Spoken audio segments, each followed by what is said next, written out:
जब भी हम महाभारत में सबसे घृणित और सबसे खराब पात्र की बात करते हैं तो हमारे सामने दुर्योधन का ही नाम आता है, लेकिन वास्तव में ऐसा नहीं है। दुर्योधन में कई ऐसे गुण थे जो उसे घृणित पात्र नहीं बनाते। उदाहरण के लिए दुर्योधन एक अच्छा शिष्य था, वह एक सच्चा मित्र था और उदार मन रखने वाला था। तो यदि दुर्योधन नहीं तो आपके मन में मामा सुकुनी का नाम आता होगा, लेकिन आप यहाँ भी गलत है, क्योंकि सुकुनी ने अपनी बहन के प्रेम में अपना राज्य सिंहासन सब कुछ त्याग दिया था। तो आखिर कौन है महाभारत का सबसे घृणित पात्र? वो था धृतराष्ट्र। धृतराष्ट्र इतना नीच व्यक्ति था कि उसने अपने अंधेपन को इतना बड़ा अभिशाप मान लिया कि अपने 100 पुत्र को खोने के बावजूद भी संपूर्ण कौरव वंश का विनाश करवा लिया। पांडवों को बंजर भूमि दी। लाक्षागृह की घटना के बाद धृतराष्ट्र दुर्योधन को अपना युवराज बनाने की घोषणा करने वाला था, क्योंकि उसे लगा कि अब समस्त पांडव मिट गए हैं और अब दुर्योधन के रास्ते में कोई भी बाधा उत्पन्न नहीं होगी। लेकिन जैसे ही ये खबर फैली कि पांडव लाक्षागृह से बच निकल गए, तब धृतराष्ट्र समेत दुर्योधन भी बेचैन हो गया। तब धृतराष्ट्र ने एक समझौता किया।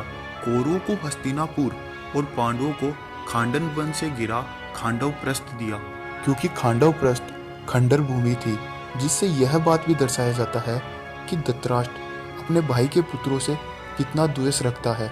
इसके पश्चात जब द्रौपदी का चीरहरण हो रहा था तो उस सभा में महान से महान योद्धा गुरु द्रोण, पितामह भीष्म, विदुर जैसे महान सभी मौन रहे थे।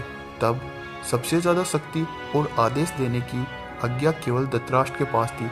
वह उस सभा में सबसे आगे था, फिर भी वह मौन रहा और अपने पुत्र की गंदी और लालसा भरी हरकतों को देखता रहा। वह चाहता तो इसे रोक सकता, किंतु वह अपने पुत्र प्रेम के कारण दुर्योधन की इस गलती को नहीं देख सका। और दूसरी ओर स्वयं को बेचारा साबित करने में भी धृतराष्ट्र सबसे आगे था। चीरहरण के बाद जब द्रौपदी संपूर्ण कौरव वंश को श्राप देने वाली थी, तब धृतराष्ट्र का बेचारापन निकलकर सामने आया, क्योंकि उस वक्त गांधारी ने द्रौपदी को श्राप न देने की प्रार्थना की, तो वहीं धृतराष्ट्र ने इस श्राप के बदले कुछ भी देने की बात की। इस बात से यह तथ्य निकलता है कि धृतराष्ट्र और केवल अपने मान और सम्मान और अपनी लालसा को ही आगे रखता है, क्योंकि धृतराष्ट्र को पता था कि दिव्य अग्नि से उत्पन्न हुई द्रौपदी यदि संपूर्ण कौरव वंश को श्राप दे देगी तो उसके संपूर्ण वंश का विनाश निश्चित ही है। अपने अधिकारों के लिए लड़ने वाले से घृणा। धृतराष्ट्र ने सदैव अपने पुत्र दुर्योधन का उसके हर एक गंदे कार्य में साथ दिया, जबकि सत्य की राह में चलने वाले पांडवों के साथ उसने सदैव घृणा का पात्र ही चुना। और इसी के साथ धृतराष्ट्र ने अपने पुत्र दुर्योधन को कभी भी धर्म के मार्ग पर चलने की शिक्षा नहीं दी। इसके कारण आखिर महाभारत का युद्ध ही होने में तय हो गया। कहा जाता है कि प्रत्येक पांडव पुत्र की मृत्यु पर धृतराष्ट्र अति प्रसन्न होता और अपने पुत्रों की मृत्यु पर दुखी होता, किंतु इसका कारण वही स्वयं था।